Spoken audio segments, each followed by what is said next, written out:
Well, the reporter committee was an outgrowth of the conspiracy trial in Chicago.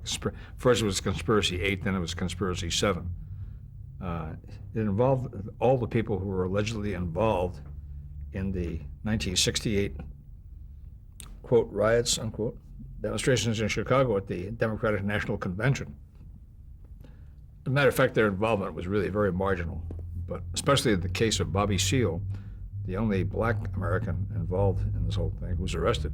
He only came in the night before the convention, which had nothing to do with these guys, but he was arrested too, because he was a black spokesman. And so I was one of 2 or 3 reporters for CBS who covered the trial. We had a wonderful cartoonist named Howard Brody, who did the drawings of the trial, because in those days, courts, and to this day in many ways, cameras are not allowed in the courtroom, especially not in a federal courtroom. And so we depended on his pictures and our reporting to follow this case, which was the most bizarre trial I can ever remember in my life. It was such a corruption of the judicial process, and it was such an embarrassment, I think, to this country to have this thing go on this way. I mean, it started with the judge who was named to oversee the whole thing. There were 2 judges in Chicago named Julius Hoffman. One was Just Julius, and the other was Julius the Just.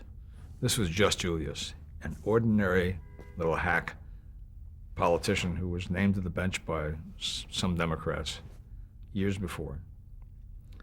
And he looked like Mr. Magoo, short guy, bald head. And I mean, he played right into the hands of these defendants, Abby Hoffman, Jerry Rubin, Tom Hayden, so on. And they turned the court into like theater. It was unbelievable. And the whole proceeding just began with the voir dire, which is a gathering of qualified jurors to be in the jury box for this trial. And he got to one potential candidate whose name I can't remember, but he was dressed in the coveralls of the old civil rights movement. And the judge was then proceeding, and suddenly Bobby Seale stood up and he said, "These proceedings cannot go forward, Mr. Justice," he said, "because my lawyer's not here." "What do you mean your lawyer's not here?" he said. "My lawyer is sick in a hospital in Oakland, California, and he's not here, and you can't have this trial without my lawyer." "Well, we don't need him, we'll get lawyers for the other people, like Kunstler and Weinglass, representing the other 7 defendants. Well, they'll represent you." He says, "I don't have to have them represent. If I don't want them, I don't have to have them. The Constitution gives me that right."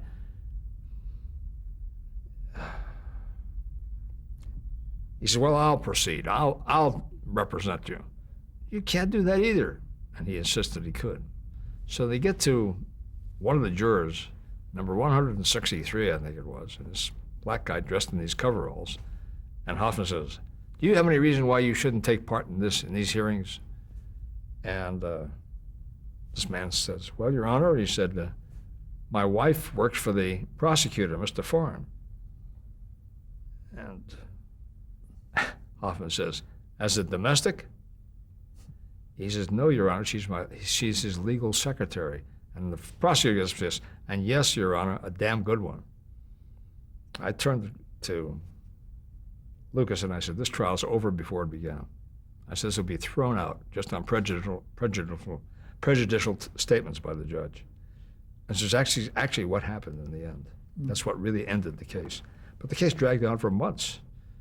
And on one morning, my wife asked if I could get a pass for her to come to watch the trial. And it was the morning that they gagged Bobby Seale. What does that mean? Bobby Seale had insisted that his rights had been misrepresented, and statements attributed to people who came to the court in his behalf were misquoted by one of the prosecutors. And he was told to shut up, just like that. And he said, "I've got the constitutional right to speak here just the way the founding fathers," he showed the pictures up on the wall, "the founding fathers said we could speak." He said, "And I reject your request for me to stop talking." With that, the judge called deputy sheriffs in, and they took Seale aside, and they began to wrap a gag around his mouth. They tied him to the chair. It was the most appalling thing you could imagine. And that's the way it went. I mean, it was a kind of a thing that started out where all the jurors were very hostile to the defendants, but by the end of the hearing, you could tell their sympathies had shifted to the other side completely. And so the case was finally thrown out. Well, but you know, the most appalling part to me was Lucas and I had a pre-planned date for lunch with a law professor from Northwestern who was covering the trial, not as a journalist, but as a legal scholar. He invited us to lunch at the Century Club across the street from the Federal Building. And so we went over. We were supposed to meet him there right after at the noon break. We went across the street, and we went into the club. We sat down to have lunch. And then the professor joined us. And with that, of all people, Judge Hoffman showed up for lunch. And these lawyers, the cream of the crop of Chicago's legal establishment, all got up and applauded him. And I thought, God, if any example there was of the bankruptcy of the legal profession sometimes, this was it. I mean, how could these guys do that? But they knew what had happened. It was advertised over radio, broadcast over radio. It was on television.